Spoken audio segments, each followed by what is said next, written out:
Praise the Lord. आप सभी भाई बहनों को जय मसीह की इंस्पायर्ड बाय फेथ चैनल में आप सभी का स्वागत है।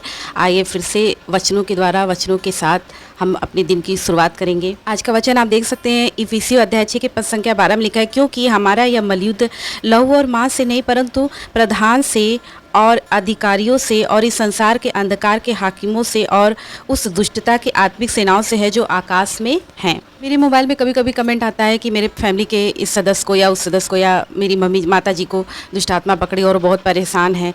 मैं उन लोगों से एक ही चीज़ कहूँगी कि हमारा जो युद्ध है, लड़ाई है, वो किसी व्यक्ति से नहीं है, वो शैतान से है। जैसा कि आपने वचन में देखा है कि अंधकार के अधिकारियों और हाकिमों से है। तो उसके लिए हमें आत्मिक दृष्टि से आत्मिक रूप से मजबूत होना है। और आत्मिक रूप से मजबूत हम कब होते हैं? जब हम परमेश्वर का वचन सुनते हैं और जब हम प्रार्थना में निरंतर बने रहते हैं।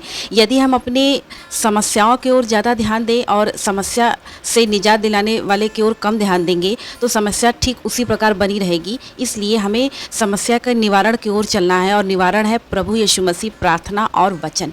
हमें अत्यधिक प्रार्थना में मजबूत होना है, अत्यधिक वचन पढ़ना है और शैतान का क्या करना है? सामना करना है। क्योंकि ये जो दुष्ट आत्माएं हैं ये मनुष्य के शरीर में प्रवेश करके वो पहले तो मैं दुष्ट आत्माओं पे विश्वास नहीं करती थी। मुझे लगता था ये सब ऐसे काल्पनिक बातें हैं, भूत प्रेत वगैरह वगैरह। लेकिन बाइबल को हम झुटला नहीं सकते और बाइबल में प्रभु यीशु मसीह ने बहुत से दुष्ट आत्मा से ग्रसित लोगों को चंगाइयाँ दी। शैतान शक्तिमान है तो ईश्वर सर्वशक्तिमान है। इसलिए शैतान कभी भी ईश्वर के सामने, प्रभु यीशु मसीह के सामने टिक नहीं सकता है।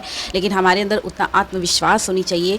और देखिए, प्रतिदिन प्रार्थना में बने रहें, प्रार्थना करके, क्योंकि जब हम प्रार्थना से दूर होते हैं तो शैतान हमारे ऊपर अटैक करता है। शैतान हमें पराजित करने की कोशिश करता है, निरुत्साहित करने की कोशिश करता है, हारा हुआ जीवन, थका हुआ जीवन, आलस से तमाम प्रकार के उलझनों में डालता है। तो इसलिए प्रार्थना में निरंतर बने रहें। और जो खासकर दुष्ट आत्मा से ग्रसित हैं उनके लिए देखिए वचन है, लिखा है कि शैतान का सामना करो। आप देख सकते हैं याकूब अध्याय 4 के पद संख्या 7 में, शैतान का सामना करो वह तुम्हारे पास से भाग निकलेगा। जब मैं प्रभु यीशु मसीह में शुरुआती दौर में थी और उतनी मजबूत नहीं थी और मैंने प्रभु यीशु मसीह को ग्रहण किया था और धीरे धीरे मैं प्रभु की ओर बढ़ रही थी, पर उससे पहले का मेरा जीवन ऐसा था कि मैं बहुत डरपोक लड़की थी। मैं बहुत ज़्यादा डरती थी। कोई भी डरावनी कहानी पढ़ लेती थी या सुन लेती थी या किसी के द्वारा सुन लेती थी या कभी मैंने टीवी में कोई डरावनी धारावाहिक देख लेती थी तो मैं उससे इतना डर जाती थी कि मैं अपने ही घर में कहीं मुझे जाना होता था तो मैं अपने मम्मी को बोलती थी कि मम्मी आप भी चलो मेरे साथ। मतलब इतना ज़्यादा मैं डर जाती थी।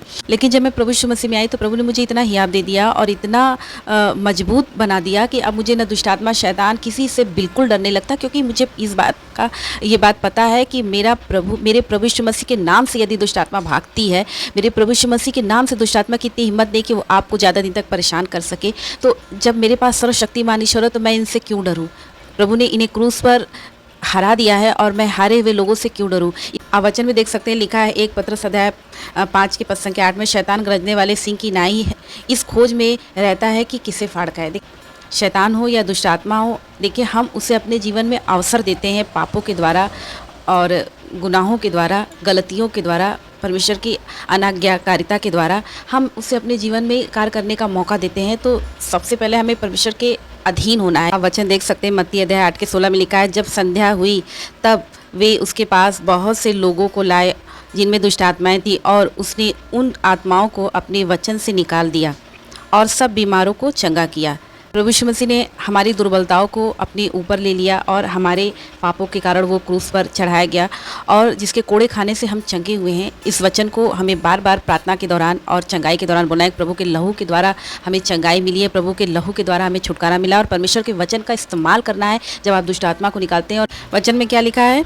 उसने उन आत्माओं को अपने वचन से निकाल दिया। वचन पढ़ने के साथ साथ प्रभु के लहू का इस्तेमाल करें और बड़े ही अधिकार और हियाब के साथ प्रभु ने हम लोगों को अधिकार दिया है कि हम शैतान को डांट कर भगाएं और उस अधिकार का इस्तेमाल करें और बड़े ही हियाब के साथ शैतान का सामना करें तो वो आपके पास से भाग खड़ा होगा। लेकिन हमें डरने की आवश्यकता नहीं है, निराश होने की आवश्यकता नहीं है। और प्रभु ने हर एक व्यक्ति को अधिकार दिया है। प्रभु यीशु मसीह सबके साथ है, सबके पास है।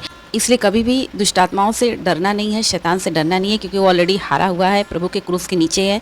बस वो एक फ़न उठाता है, हमारा काम है उसके फ़न को कुचलना। हमें ज़्यादा उससे डरने की आवश्यकता नहीं है। परमेश्वर का नाम लीजिए, वो परमेश्वर के नाम से आपके जीवन से भाग खड़ा होगा। प्रभु आपको विजय जीवन प्रदान करेंगे। आपका विश्वास मजबूत होना चाहिए और ही आपके साथ आप शैतान का सामना करें। प्रभु आपको अवश्य चंगाई प्रदान करेंगे। इन वचनों के द्वारा प्रभु आप सभी भाई बहनों को आशीष दे। सभी भाई बहनों को जय मसीह की।